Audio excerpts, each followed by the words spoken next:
Growing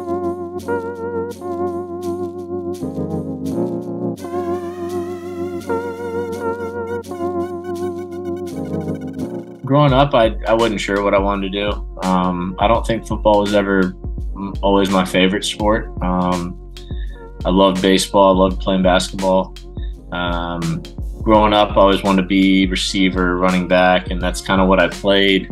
And I'd always been good at throwing with baseball and stuff like that. And so I think it was a natural switch for me to move over to quarterback. Really, as far as football was concerned, it wasn't until really his 9th grade year at Woodland that he started to show some signs that you know, maybe he has a chance to play at the next level, college. And then playing in the NFL was, you know, that was just a far-fetched dream. I learned so much in high school just because of it being high school. I don't know if it was technically because of FHS or just, you know, the growing pains of high school, but you know, that's kind of, I feel like the first time you really get into just the different kinds of people there are all throughout high school and how everyone has their own story and their own background, and get around different people from different places, different backgrounds. And you know, just we, especially at Fayetteville, is I would say a big melting pot of people. And I think that was great for me to not only, like, I still obviously had my core group of friends that I grew up with and all that, but to be able to meet new people that didn't grow up the same way I grew up. Just be able to handle pressure. You know, go be yourself. That's one thing I told him, just go and be yourself. Be a good leader. You don't have to take the whole team on your back, so to speak, but just go and fit in and play hard. You know, it was exciting because, you know, there were other sophomores obviously playing, but you know, it was kind of neat that he was getting an opportunity to be a starter at Fayetteville High School. Growing up, I was always a fan of the Hogs because I would go to the games with my dad. I think from the age of 6 on, basically. So I did grow up a big fan of the Hogs, and I don't think I could have even pictured myself really going anywhere else. They were my first offer, and it was like that was my team. You know, it was my dream to play for the Hogs, and it just turned out they were my first offer and ended up being my only offer. Kind of like a dream come true for me, and you know, to be able to have an opportunity to play for the University of Arkansas. I mean, I think that's every kid's dream growing up in Arkansas, to have a chance to play at Arkansas. And it was very similar to what we just talked about his sophomore year. You know, just, you know, try to make good decisions. Don't try to force football.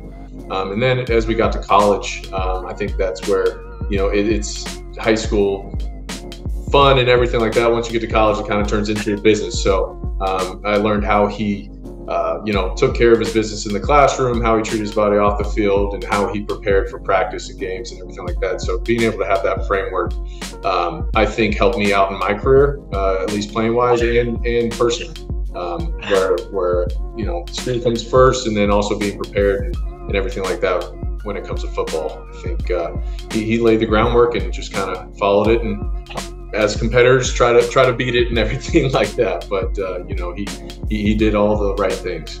I think it's odd when people hear that and they're like, "Oh, you guys were playing together in high school and you played together in college. Like, how was that?" And it's like, you know, I don't think it ever really struck us as anything different than what we had been doing. So obviously, it's a cool thing to look back on and say, "Oh yeah, you know, we were able to play together and it was a lot of fun." And, but I think in the moment, I don't think either one of us thought really anything of it. You know, it's fun to look back on, but at the time, you know, it's just, yeah, my brother's good and he's right behind me. He's gonna be the next one to play. And I just kind of thought that's how we thought it was. You know, they're good brothers. They're competitors. There's no doubt that, you know, Austin wanted to get out there and compete against Brandon. Brandon wanted to compete against Austin.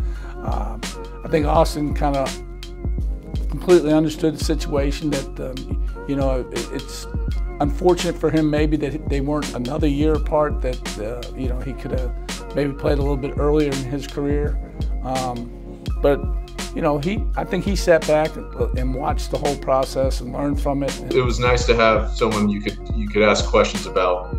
In high school, there was questions on the field, and then the car ride home, and then at dinner, and on the way to school the next day. But you know, always having that shoulder to lean on, ask questions, because he he walked where I wanted to go. So just trying to figure out how he did it and all that stuff. But also there's that brother aspect to it where, he's the older brother. He's going to let me know that I'm the little brother. So we definitely had a lot of that as well. And then competition wise as well, where I think it made us both better, where, he didn't want the little brother to practice better than him or anything like that. And I always wanted to, practice better than him. So it was a two-way street in that sense. Where we started to the path that, he went through to get where he's at. Everything, like I said earlier, wasn't, everything wasn't handed to him or given to him. He had to work his tail off and had to persevere. A lot of dark days, a lot of dark times, but, being able to come out on the other side of it with the person that he is, the family that he's building, and continue to live out the dream, it couldn't be any cooler.